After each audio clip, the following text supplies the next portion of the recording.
Jackie Chow, and you're watching Disney Channel. Let's go. You good? This ain't Disney Channel. This is Crash Course U.S. History, and today you're learning about Ronald Reagan.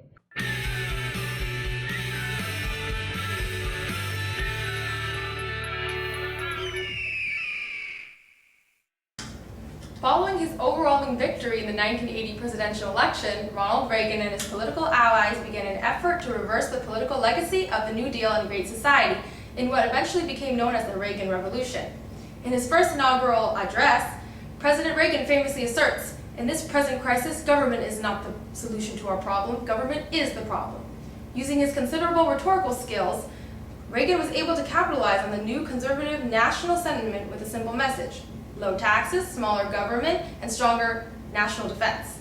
This platform was especially attractive to the New Right, a confederation of disparate political and religious groups bound together by their concern over what they believed was the erosion of values in America that would begin their rise to their present eminence during the years of the Reagan presidency.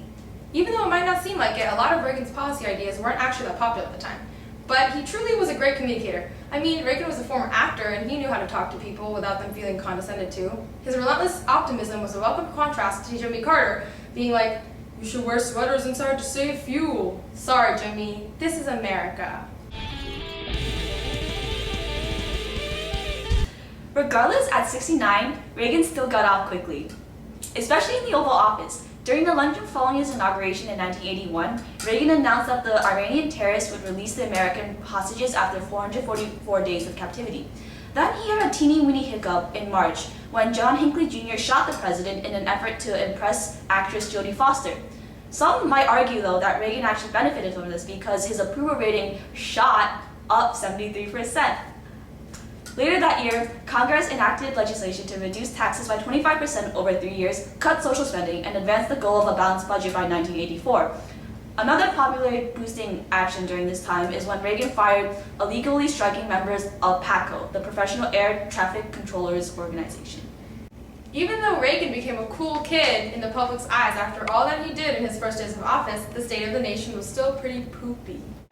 Economic stagflation of the Carter years had driven inflation rates up by nearly 20%, while GDP continued to fall. Reagan rejected the Keynesian economic theories in vogue since the New Deal era in favor of supply-side economics, or the so-called trickle-down economics. Instead of moderate tax cuts and increased government spending to stimulate consumer demand, supply-siders favored simultaneous tax cuts and reductions in spending to encourage investors and entrepreneurs. The idea was that by leaving money in the hands of those who start businesses, more jobs would be created. It's arguable whether his planning was successful. While the high interest rate provoked a recession during 1981 and 1982, it also dropped inflation rates to 3.5% in 1988. By the end of Reagan's presidency, Reaganomics had used a mix of across-the-board tax cuts, deregulation, and domestic spending restraint to help fuel an economic boom that lasted 2 decades. And ironically, for all the complaining that Reagan did about big government, he sure liked it big when it came to the defense budget. Rather than settling for a détente with Soviet Union like Dick Nixon did, Reagan liked it a little rough and pushed for a much more aggressive foreign policy centered around the idea of peace through strength to counter the Soviet Union. Probably the most famous initiatives funded by Reagan's big defense budget was the Strategic Defense Initiative, most commonly known as Star Wars. In 1983, President Reagan proposed his Strategic Defense Initiative as an additional check on Soviet nuclear capability. Reagan envisioned a space-based missile defense technology capable of striking down enemy nuclear weapons before they reached the United States. Side note before we continue, how much of an impact American military buildup contributed to the fall of the USSR in the late 1980s remains controversial. However, it's clear that the combination of tax cuts and the sharp rise in defense spending contributed to the soaring federal deficit and high national debt that completely screwed over Reagan's goal to balance the budget. The problem was this: Reagan's commitment to shrink government and balance the budget were preceded by 2 caveats. First, defense spending must be dramatically increased, and second, programs like Medicare and Social Security would be immune from cuts. These limits on savings, the hike in defense spending, and vastly reduced tax revenues resulted in a skyrocketing federal budget deficit. By 1988, the interest alone on the national debt reached 14% of the annual budget, and the United States became the world's biggest debtor. Thanks, Ronald. Reagan was actually a whole bunch of contradictions when it came to his foreign policy. Even as massive demonstrations were held in Europe against Reagan's hawkish stance on nuclear arms, the Intermediate-Range Nuclear Forces Treaty he signed with Soviet leader Mikhail Gorbachev eliminated an entire class of nuclear weapons. He also laid the framework with Gorbachev for the Strategic Arms Reduction Treaty, which reduced both countries' arsenals of nuclear weapons.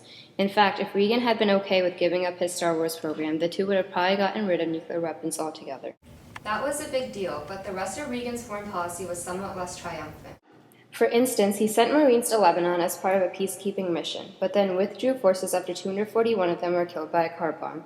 He allowed for the military funding of the Mujahideen in Afghanistan, the consequences of which we have been dealing with for decades, and what's probably Reagan's biggest foreign policy blunder also started in the Middle East. The Iran-Contra affair. In this scandal, the Reagan administration sold weapons to Iran in hopes of freeing American hostages in Lebanon. Money from the arms sales was then used to aid the Contras, anti-communist insurgents in Nicaragua, even though Congress had prohibited this assistance. Reagan was saved from impeachment only because his aides took the blame for the illegal activity. But Reagan's foreign policy failures are not what he was remembered for. On June 12, 1987, President Reagan gave his famous Berlin Wall speech at Brandenburg Gate, challenging Gorbachev to destroy the Berlin Wall. The words, "tear down this wall," are remembered as the speech's most influential element, and the message and the goal of this speech is what formulated Reagan's greatest legacy as a true influencer and communicator. Oh, is it time for the mystery document? The rules here are simple. I either guess the author of the document correctly or Rashmi scratches me. Alright, let's go.